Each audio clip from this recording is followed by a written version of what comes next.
Welcome to Word Tips and Tricks.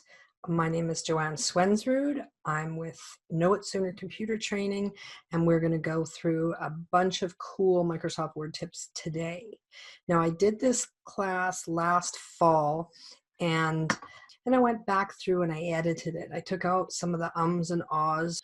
So I'm going to start the video, and it's kind of a harsh beginning just because of the way that I edited it. If any of you are interested in following along, then go to my website, knowitsooner.com, and then if you go to the Downloads tab and choose Word, you'll see all the practice files, and you have access to this all the time. The one we're going to start out using is called Superb Coffee. I've already got that one open in the background, and the first thing that we talk about is if you use this little guy right here. So in the video, I just start talking about this little guy, and this is really the fundamentals of using Microsoft Word. So how many of you guys use this now? If you just are on your screen and you don't see those, then you can just click on this guy. And a lot of people love it. Some people don't really understand it, so they don't really know the benefits of it. So that's where the video is going to start. Here we go. Do you know all the things there is? So there's, of course, the enter, and the spaces are between each word. If we were going to do things like put a page break in, like I don't really like where these things are breaking between 1, 2, and 3. I don't really like where it's breaking. Maybe I want this whole paragraph above it. The keystroke, everybody knows the keystroke. Control, enter to put a page break in. And it actually shows me that, hey, there's been a page break put in.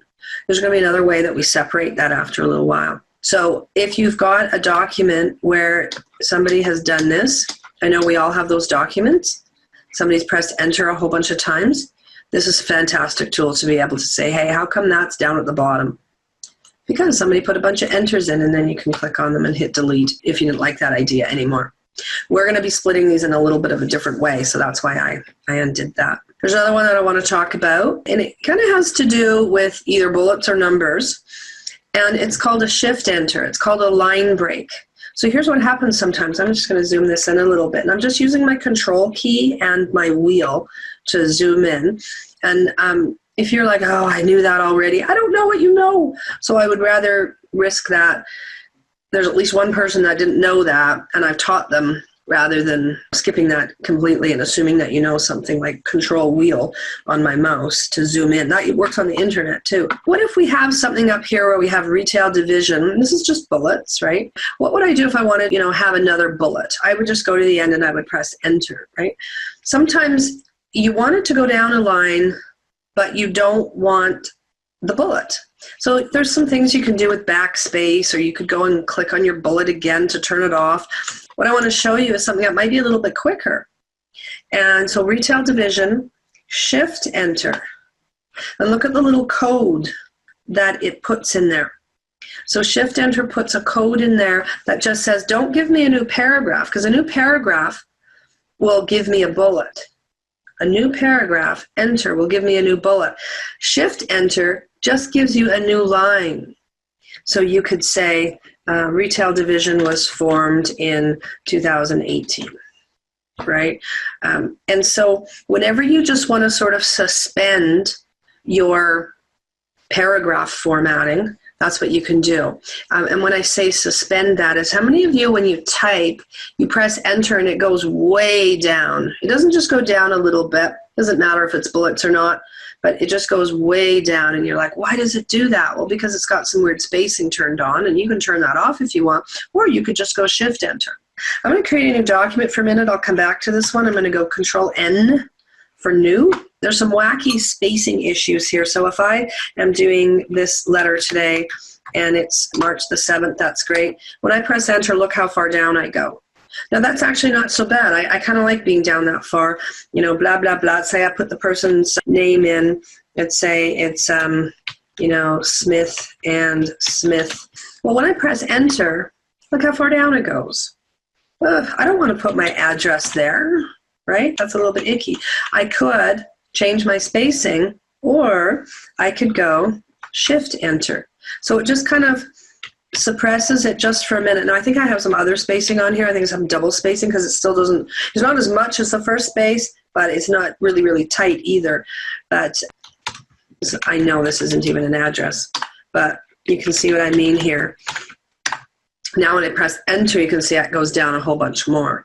So sometimes I like it to go down 2, and sometimes I just like it to go down 1. So shift enter will help with the times that you want it to go down 1. Does that make sense? I'm going to look at my line spacing in my paragraph box up here. So can you guys see where I am here? I hope that little red thing's not too distracting. It's supposed to be saying, hey, look over here. And these are some of the goofy defaults that we have. But I actually like this before and after spacing. It's really actually cool. When I did March 7th, 2019, and I hit enter, it went way down because it was going after 8 points. Multiply, I don't really like that too much. So I can say I just want that single. It's only going to work for this line down here, so really I should have the whole thing selected. But any changes that you make here, you can hit set as default, and then every new document that you create is going to be like that. And I say new, meaning stuff like this and a blank screen. Not when you open up a template and do a save as, or an old letter or something and do a save as. No, that's not new. So new, the set as default thing is brand new like this. Like when you first go into Word in the morning and it's just a blank screen, that's a new document. If you wanted to do this in some of your templates, you'd have to open up your templates or your precedents, open them up, select everything, make these changes, and then say set as default. So that when you set as something as default, then that's what it'll do. And we'll come back to that set as default because it's pretty important. What am I wanting in this document to do? So here's a little shortcut for you. I want to select everything. I can either go Control A, or if I'm a mouser, I can drag when I'm way over here, or what's even better than that is to triple click. So 3 clicks. And if my document was 15 pages long, bam, all 15 pages would be selected right now. So now I should go back into that paragraph command, and I'm going to say single. And it's goofy that it's at 8 because it goes in increments of 6. You can type whatever you want in there. That's going to put it after every paragraph. Sometimes you might notice that this box gets filled in as well. And so think about that. If this says don't add space between paragraphs of the same style, no matter what you do here, it's just going to ignore you. So I've never been able to figure out what the purpose of that box is. I just know it should be clear. Okay, it should be a clear thing. You might have seen it adjust a little bit here. These are now a little bit more double spaced. So if I went, dear sir, enter, yay, look how far down it took me. Please be advised that this is the silliest letter that I have ever written, and I hope everyone will bear with me while I type. Okay, so you can see that when it wrapped around to the next line, it didn't have that big space. So the only time it's going to have that big space is when I press enter. If I want to, suspend it up here, shift enter. If I want to turn it off completely and just have to press enter whenever I want to kind of break a paragraph, then I can do that too. But I kind of like getting a little bit of both in there. I like it sometimes when I hit enter like that. And as we go along, we talk about that a little bit more. Any questions about line spacing? I'm going to bring up a document, Superb Coffee again. And with this one, I'm going to talk about something that is actually in that same screen, and it's called Keep Lines Together. Now, how many of you know about Keep Lines Together? It is a command that should probably be on every single document in history, right? It should be on everything, unless you have really big paragraphs. So basically, what it's talking about here is what happens in my document where I've got all these nice big paragraphs about people, and then look what's happening with this one.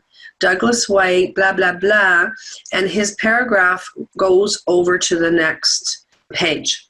What could you do? You could go up here and you could do a page break. You could go Control-Enter if you wanted.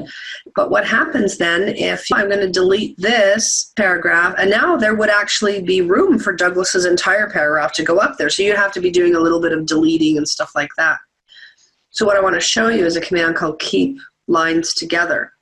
And I'm going to triple click on the left-hand side. So one click over there gets a line, which of course you can drag. It's a little bit easier than doing the dragging like this to the right, maybe.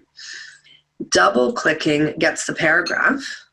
So nothing else but that paragraph, even though it goes across 2 pages. But triple click gets the entire document. And this is a little bit better because it's 3 pages long, right? So my entire document is selected. I'm going to go into paragraph. And everything's like ghost town here because I've got so many different settings. So don't touch anything. Up top here, I say line and page breaks.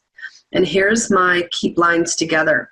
So it's not knowing what to show me because my paragraphs here have different things, different settings. So as long as I don't touch anything, I'm probably okay. I'm probably good to go. So I want to say keep lines together. And I'm going to click OK. And remember how Douglas's paragraph went over 2 pages? Guess what? Douglas's paragraph now says, I can't fit the whole thing there, so I'm just going to move the whole thing to the next one. So think about some of your longer documents and how many enters, enter you might have in there, or how many page breaks.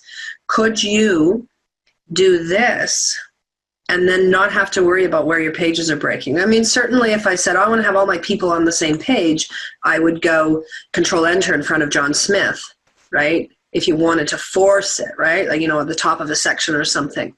So I selected everything. Just a review here, I selected everything.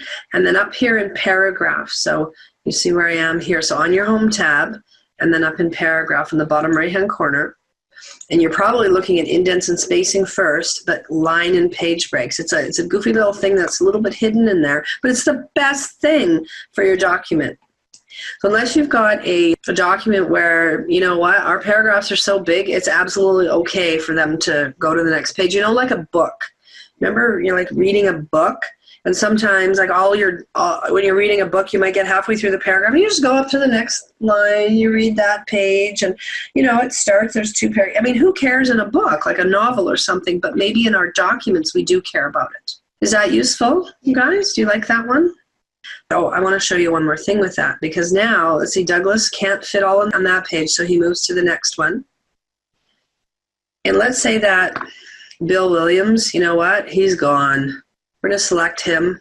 Notice how I select 1 enter, because if I just selected his paragraph, I'm going to end up with 2 enters, so I'm going to have to delete one of them. Watch what happens when I get rid of Bill.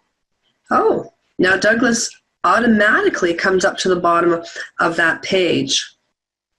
William can't fit, but Douglas can, so he comes up. So things will move around in your documents, as long as you know that.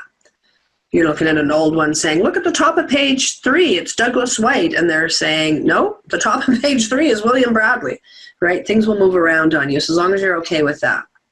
So the other one there is the keep with next. And I told you about that here. I don't really like how 1, 2, and 3 are breaking across. I'd like to keep them together. I'd actually also like to keep this paragraph because it says to accomplish the following. And then it lists 1, 2, and 3. So I don't think I would like it if that was at the bottom and then my 1, 2, 3 was at the top of the next page. So this is probably what you'll do with all your headings. You'll never want the heading at the bottom of the page and then the beginning of it at the top of the next page. So I'm going to select my beginning paragraph, my 1 and my 2. I'm going to drag down. I'm going to grab my 3. And when I'm doing these kinds of things, I'm really careful to not select the enter under it or the enter above it, because I don't want extra stuff included here. So basically what I'm doing right now is I'm getting some crazy glue out. I'm going back into this paragraph command, back into line and page breaks, keep my lines together on, that's okay, but I'm going to say keep with next. So this paragraph, it is our mutual belief, stays with the next paragraph, which is actually this enter. And that enter is selected, so that enter is going to stay with the 1, and the 1 is going to stay with the 2, and the 2 is going to stay with the 3. So keep lines together, click OK, and it says I can't put the whole thing on the bottom of page 1, so I'm going to move that whole piece to the top of page 2. And if you've ever seen these little black squares, they're not going to print. They're not bullets or anything, but they are telling you, hey, there's something going on here. with pagination. If you're wondering, hey, why is this big white space there? What? Why is it there? How come, there's plenty of room for this to go up there. You can't click and drag it and move it. It'll just tell you to take a hike, Mike. So what you'll do with that is you'll figure it out. You'll say, oh, there's some squares there. I'm going to give you a keystroke. I think it's in your keyboard shortcut one, your little 2-pager. Shift F1. Okay, so watch this. I'm going to select this paragraph, and I'm going to go Shift F1. If you happen to be using a laptop for this, it might be Shift Function F1. It depends on your laptop. But for most of us that are using just the big keyboard, it's Shift F1. And what it does is it says, this is what's going on with the selected text. Oh, it's got a keep with next on it. That's why it's doing that. Who remembers reveal codes in WordPerfect? This is kind of like reveal codes. It tells me about what I have selected. Because if I go in here and I'm trying to figure out why this big blank space is there, it could be a number of different reasons. There could be a page break. Okay, there's no page break. Could be a bunch of enters. Okay, there's no enters. It could be keep with next, like it is. It could be my bottom border is all wacky. And if you're saying, no, everything looks good, then there's this area down here called section. And it talks about your margins. And if that bottom margin was 4 inches, there's my problem. Okay, so you might not really understand what everything even is in here. Like, what are they talking about? Section layout and start, and you don't even need to care about that. You just kind of scan it for stuff that is going to pop out at you. I've had it before where I've gone in and the before spacing is at 67.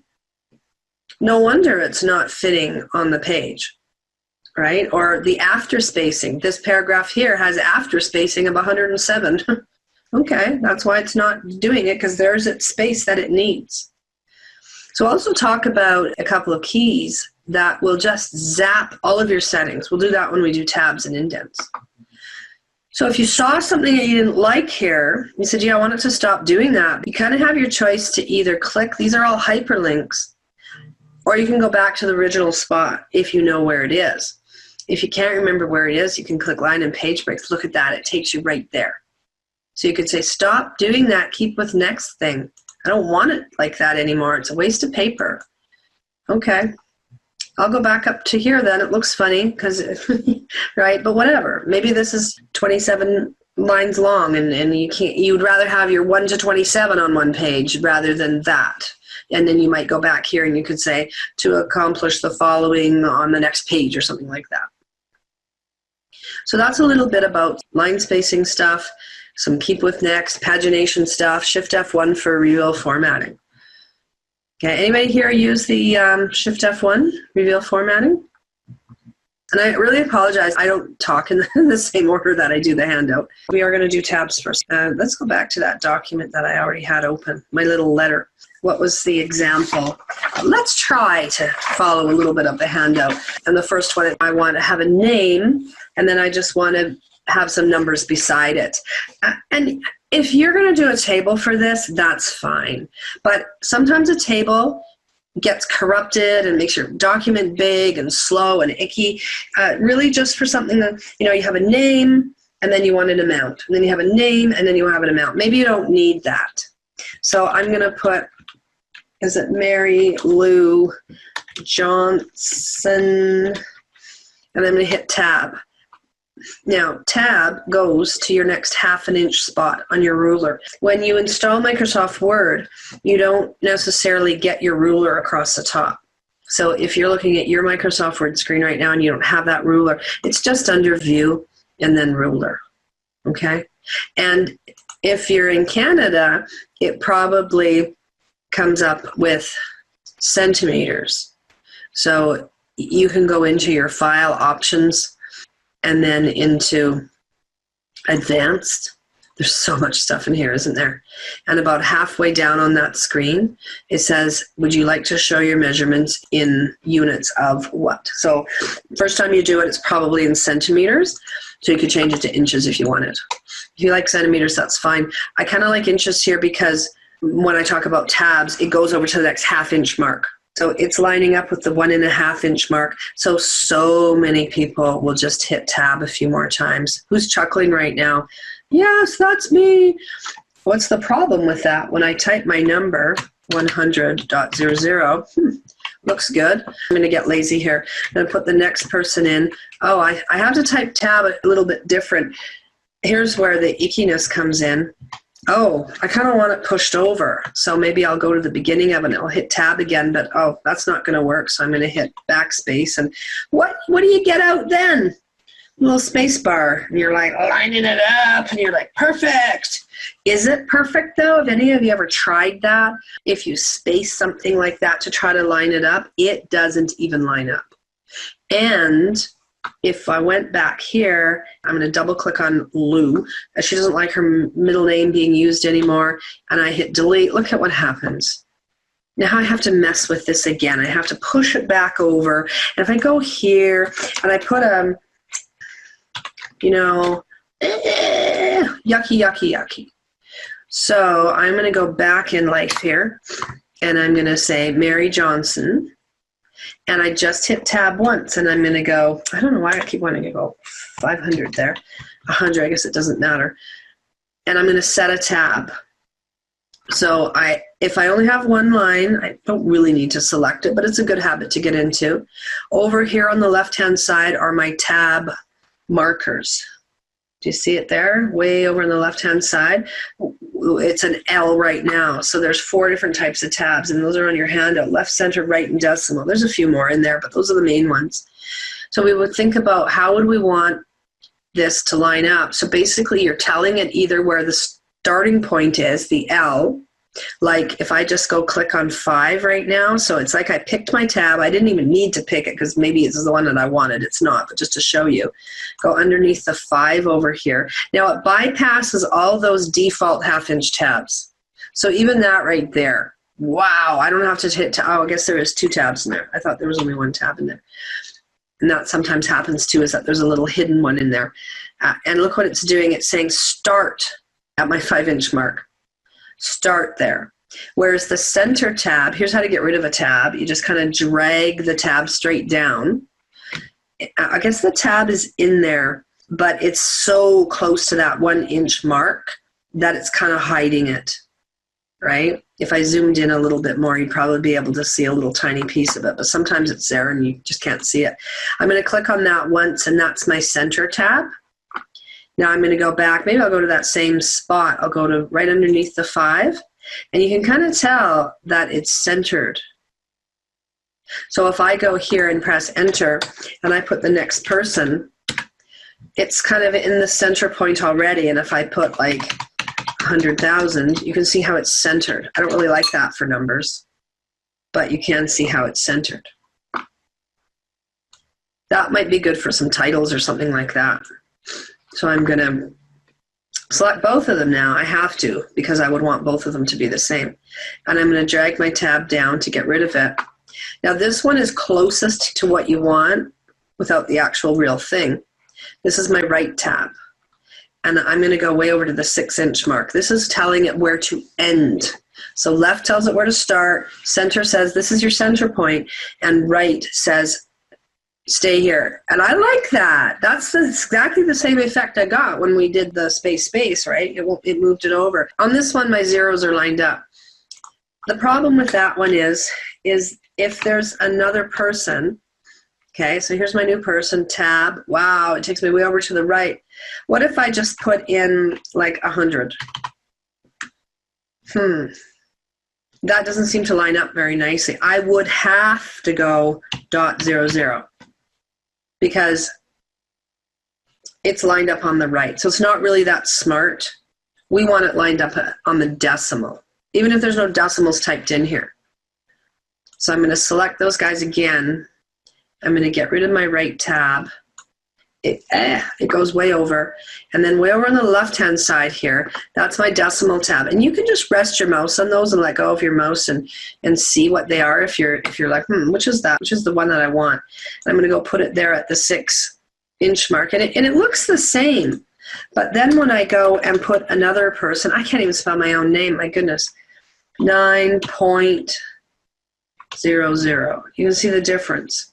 So right and decimal are very similar, but I think if they're numbers, they should be like that. A decimal tab also works really well with times. So let's say that we're timing something. I was at a Toastmasters meeting last night, and they said that the first was going to be opening remarks, and that was going to be at 6:30. 6:30. Okay, and then there was going to be some minutes from the last meeting tab. And let's just say that it was at 10 o'clock. 10, because it's a different amount. Look at that, right? So it works like that as well. So I know a lot of you might have some times that you're trying to line up. So if they're numbers or times, probably the decimal tab works best. If you want to have dots between these, you can take these, select them. You already have had to have a custom tab in there already. It can't be working with those default ones. Up here on the decimal tab, I'm going to double click, and it'll bring me up my little tab box, hopefully. Where are you?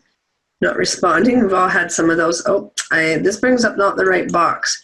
I must not have double clicked right on the tab. Let me set a different tab and see if it does it. There.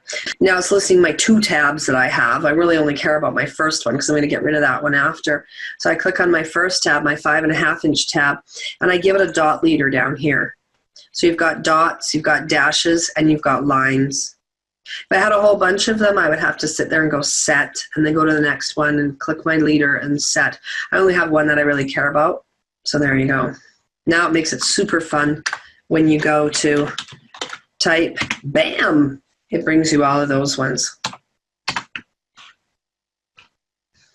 Okay, and this works well with AM and PM and stuff too. It doesn't move. But sometimes if you right align it, you know, my A is fatter than my P, right? So the right aligning, the M's would be lining up, but the times wouldn't be lining up. So some people really, you know, that looks good enough, but some people really want it to look really nice. So any questions with the tabs? I'm going to go back to talking about indents. So I'm going to go back to this other one, Superb Coffee, and I've moved John Smith and all the people to the next page. What looks better, this or that? Adelaide's paragraph or John's paragraph? Please say John's paragraph, because that's what we're going to do. This is a hanging indent. So I'm going to show you a couple of things in here. I'm going to show you how I did that so quickly. I'm also going to show you how I zapped it so quickly. So we talk about the thingy up here, the left indent marker, and I've tried to describe it in your handout. So as a default, the indent here, that moves every line in every paragraph that you have selected. I'm just going to say all my paragraphs, and I don't have the stuff above it selected, so of course none of this is going to move, right? So here's what I have selected. If I just want to move the whole thing over, I can go to this button up here at the top. It says Increase Indent. You guys see that one? Increase Indent. And watch my little marker move over. How far over? 1/2 inch, just like before. I'm not doing the hanging indent yet. Now you have the part over here on the right. If I rest my mouse on that little marker, it says right indent. So that's how you can kind of squish it over from the right. So we're saying we want to squish it. Maybe we want somebody to write some notes beside it, or maybe we're printing this off and onto a certificate or something, and we don't want the text to go over top of the nice lines on the certificate or something. Who knows? Who knows why? I'm going to give you a keystroke. We're going to use this probably 6 times today. Control Q will get your paragraph formatting. It'll set your paragraph formatting back to the way the defaults are in this document. Okay? And it does a whole whack of things. So this is actually on the bottom of page 2. It talks about paragraph formatting, and it tells you the things that it does here. If you haven't had a chance to print it off yet, I'll just quickly go through it. It resets your indents. It resets your tabs, your borders and your shading. Have you ever had a border that you just can't get rid of? Control Q. Line spacing. So remember the stuff we were doing earlier? It's not listed on here, but the keep with next and the keep lines together, that's paragraph formatting as well. Bullets, numbering, centering, it gets it back to the normal style. And what's in the normal style is whatever your defaults are for that document. It doesn't touch your font. So notice how John Smith is bold. Control Q. John Smith is still bold. But for this document, and it might be different in another document, my indents are 0, right? No indents. It's not centered, it's left. It's not bullets, it's not numbers. It's not double spaced or whatever. And that other one, it would be. The one that I made it that the default, it would be. So Control Q resets it back to whatever normal is in your document. That's a cool one. And if you're saying, well, I'd like to also do my font, then it's Control Spacebar. So Control Spacebar, the default font for this document must be Times New Roman 10. I'm going to undo that. And somebody along the line changed it to 12. So that kind of backfired on me a little bit. I thought I would just be getting rid of the bold, but it made it 2 font sizes smaller as well. Okay. So those are some really, really good ones to know about. These guys, back to the indenting. We can click on these guys to move over, and then one up here at the top to move back. What if it doesn't move to the spot that you want? What if you're trying to line it up with something else on the screen? You want it to be like just a little bit over, you don't want it a whole ½ inch. If you have a good eye and a solid mouse finger, you can go up and click and drag the bottom part. So at the bottom of page 1, I'm trying to show you a little bit about that. Together, it acts like the left indent marker. So if I click and drag that now, I can drag it wherever I want. I want it just before the 1 inch mark. There you go. It's kind of like dragging this one. This one's very easy to drag on your right-hand side. Okay. Now what happens to that, so I'm going to Control Q. What happens sometimes is we don't rest our mouse right on that box. We go up a little bit and we grab the other parts of that indent marker.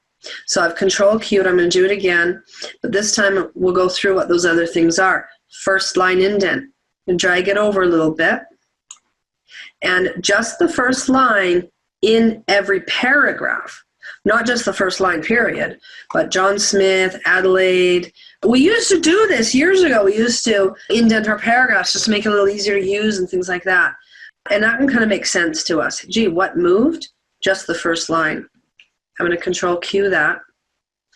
And this one, it's a little bit harder to figure out why you would use it now, but the hanging indent will move all the other lines. So the first line marker is just staying put. So John, the J in John and the A in Adelaide, they're just staying put. It would almost be like if we were in a room full of people. Well, let's use men and women. All the guys, come with me. Girls, stay there. Or opposite. Guys, stay there. Girls, come with me. Right? So it's whatever little marker you've moved. So because I say that because sometimes people are like, oh, I'm just going to Control Q that. Shouldn't have unselected it. Control Q. Some people are in there and they're like, oh, well, I only want the first line to move, so I'm going to select the first line. You don't have to. Just select the whole paragraph, or in this case, paragraphs. And then as long as you don't move the wrong indent marker, the wrong stuff's not going to move. So it's like saying, here you go, only you guys move. So what I was talking about, making this look so nice, is to actually move my hanging indent. Because when I move my hanging indent, this is looking almost like it was before. This stuff is going to go under that age. And what else am I noticing that's moving over is the actual age itself. So your tab has a little bit of a role in this, doesn't it? John Smith tab 50. So the tab also goes to the same place as the hanging indent does. I'll give you a keystroke for that in a minute. So here's me. I go to type. I have my choice. Can I type? I want to put my own name in here. I can either type here, look at my ruler, totally back to normal, because I didn't have that one selected. Remember how I said don't select extra stuff? I'm going to go to the end of this line. Oh, look at my hanging indent. I always go there. I always go to the last line, and I want a new line, and I want it to look like this. So you'll go there, and you'll press enter maybe a couple times because I don't have my spacing turned on. I'm going to type my name, and I'm going to hit tab. Bam, it goes all the way over there. Blah, blah, blah, blah, blah, blah, blah. If I had gone Joanne space, blah, blah, blah, blah, blah, blah, blah, blah, it wouldn't know that I wanted to push over. It wouldn't know that at this point I want that to go over because I didn't use tab. So tab is kind of something that comes along and works with it. So I'm going to hit tab now. Beauty. Beauty. So that's a hanging indent list. And if you don't know how to do one, but you want that effect, oh my goodness, people are hitting enter and then they're going tab, tab, tab, tab, enter, tab, tab, and then oh my goodness, if some text changes. Oh, you know what, we want to take this out. We don't really need that. You know, everything just goes icky. So you want to be able to look at it nicely. If I was doing something like this, I might have done a table.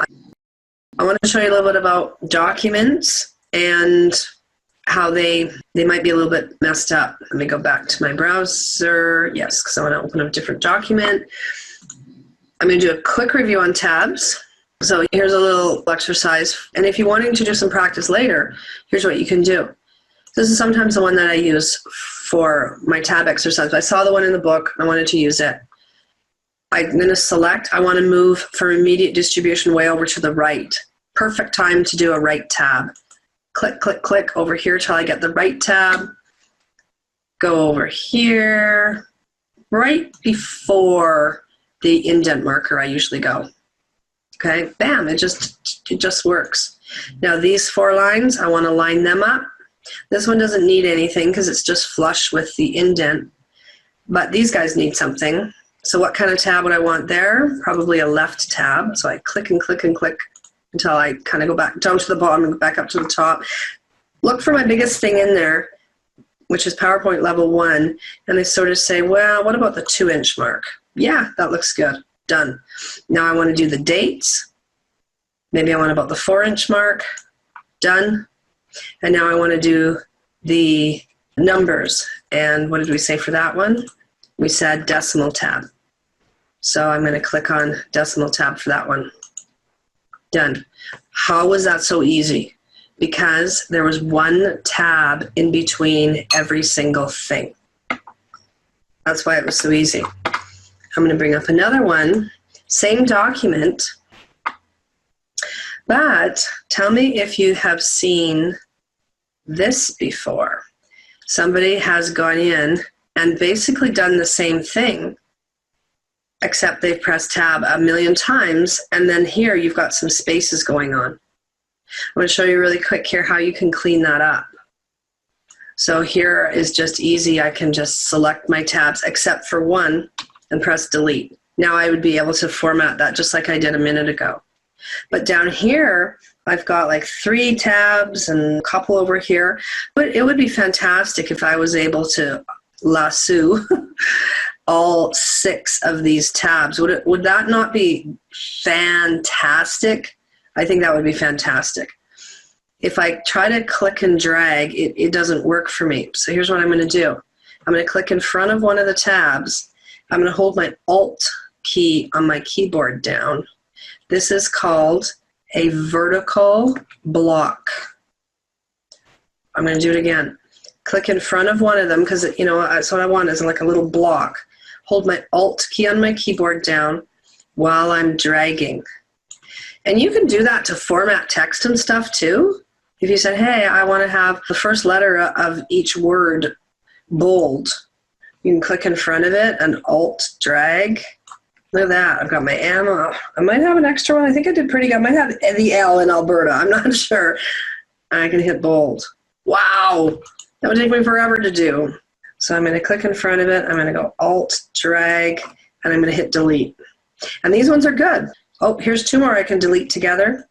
Alt, click and drag, delete. I'm going to get rid of these spaces, these 4 spaces. Alt, click and drag. Sometimes I zoom in a little bit to do these, right? Because they're so hard to do. Sometimes that comes up too. So Alt, click and drag to get rid of my spaces. I have spent hours. I don't even know how many hours I've spent cleaning up documents.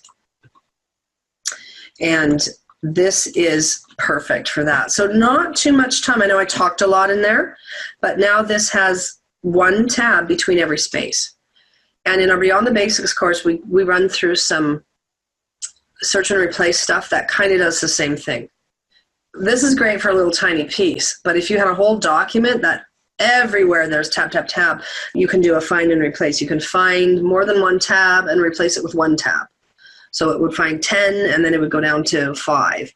And you could run it again and it would go from 5 to 2 or whatever, right? So that's in the other course, but that is a fantastic one. Hopefully you'll remember that one forever. Page numbers. Quickly talk about page numbers here. Here's where I want my page number to go. We always want them at the bottom usually, don't we? How do you get into your header and footer really quickly? You go down to where your header or footer would be and you double click. That gets you into your footer because I was at the bottom. So if I wanted it to say March 2019, and then I want to tab over, and I want to put a page number, if I want the word page, I type page. So it's just like in your handout, page space. So many people will just hit a 1 there. So many people will do that. But then when you create a second page, it's going to also say page 1. Anything you type is just going to go in there. So over here, we've got our header and footer toolbar. And I've got page number. And the right answer to this is current position, plain number. That's what we want. Current position, and then what kind of page number? Plain number. That is the ticket. That's the best one in the whole world. But you know what happens with people? They don't pick that one. They get in here and they say, no, I don't want it at the top of the page. Oh, I want it at the bottom of the page. Yeah, the bottom of the page. And then they look at this and they say, well, what kind of number? Because there's some fancy numbers there. Oh, I want it in the center. There, this one's in the center. That's what I want. Watch what happens to my March 2019. Gone. Because it thinks that's the only thing that you want on your page, on your header or footer, if I was in my header. And you're like, you can't even really get back there, right? Like, you run into a lot of problems with that. Has that happened to anybody before? So what you do is you type your stuff. I guess I could have done an undo there. Page space. If you want page, maybe it's just dash and dash, right? You would do your first dash. Page number, current position, and then it just kind of slides it in there, leaves everything else good. Okay, I guess I'm on. So, any comments, questions? I have a couple of other things I can show you. I wanted to talk a little bit about copying and pasting. And a lot of people are like very, very good at copying and pasting, and it's very automatic. But I wanted to show you how to make something stay. So for example, I've got executive summary here, and it's centered and bold and bigger. If I just hit copy and then I go somewhere, maybe control end to get to the end of the document, and this is what it would look like if I just typed, this is the end. Okay, it's, what is it, Times New Roman 12 left and everything.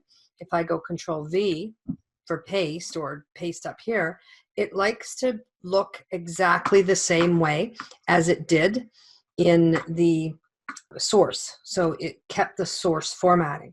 So sometimes that's what I want, but sometimes that's not what I want. Maybe I want it to look like this part of the current document or wherever I'm pasting it. So I've got these little paste options, and I hope we know about those, because Now you can play with them. I would probably never do it as a picture because you're never going to be able to type the text in. And I would go keep text only. And now I know it's capitals, but it's in the same font. It's 12. It's not centered. It's not bolded. And I showed them that one time and they said, yeah, but it's capitalized. Well, that's because it was typed in capitals. So there's a keystroke that you can use to change the case. It's also a button on your toolbar way up here.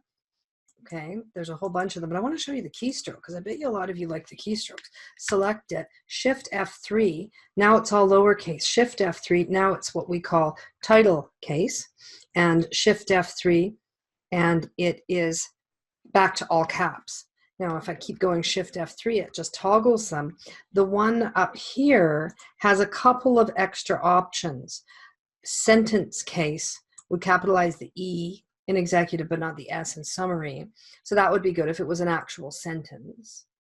And the other one was toggle case, in case you happen to have your caps on and you didn't realize that they were on or something, like, you could select it and you could Shift F3 or go up here and do it. So I wanted to make sure you knew about that. The ones that are on, I think it was a double-sided sheet. It's called Life-Changing Keystrokes. Please look at that one. It's everything from A to Z. So Control A, Control B, Control C, all the way to Control Z, undo. And then there's a whole bunch more. I just started that sheet to just go Control A to Control Z. And then I got to go Control Enter and for putting a page break in, and Shift Enter and things like that. So I wanted you to know about that. Okay, there is a question. I have a watermark. How do I get draft on all the pages? I can only get it on the first page or all pages except the first, not all pages. Please show me how to put draft on all the pages. Sylvia, thanks for the question. The default is that it will go on all the pages, is it not? I think it is. So in your design and then watermark, and then we can just go scroll down here and get any of them. But if you want draft, then you can, if you don't see it, I usually have a lot more than that, then you can go in. I'll just pick ASAP. And I'm going to zoom out here. It'd be easier for us to see. And it's really hard to see. I think it's on all of them. Now, watermarks are headers. Watermarks are headers. Headers are footers. So if I go into my header on this one, there you can see it much easier. There it is. And on this one, it says header, header, header. So if you ever change anything, like, oh, here, I'm going to change the date. I'm going to make it bold or something like that. I can Control B that. Oops, not Control. I did Control V. Control Z and then Control B.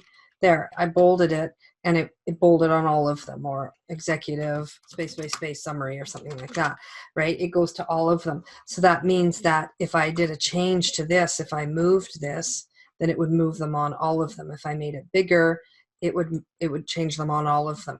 The fact that it might be on one page and not the others, or all of them except them, that probably means that you've got something going on with your headers up here. So you probably have a section break in there. So your section break, you could go in and you could say, link to previous. It's grayed out for me right now. That's one of the sessions in the Beyond the Basics, is working with having different headers and footers throughout your document. Do you think that that's the problem, Sylvia? You think you might have section break in there? I usually have no header on the first page. Then you would want to put in a section break, because I don't believe that it offers you that choice, does it, when you do a watermark? No, it doesn't really offer you those choices. So I would put in a section break. So I'm going to go down to the bottom here. I hope you can see this. Go down to the bottom. Here I am at the bottom. I usually hit enter, and then of course I have to get rid of my number. And I would go layout, breaks, next page section break. So it puts this as a section break over on the right here. Now I have two sections. So then I'll go into my header, and there's my header on page 1. And if I go to my header on page 2, you can see here how it says same as previous. And I can see my header on page 2. So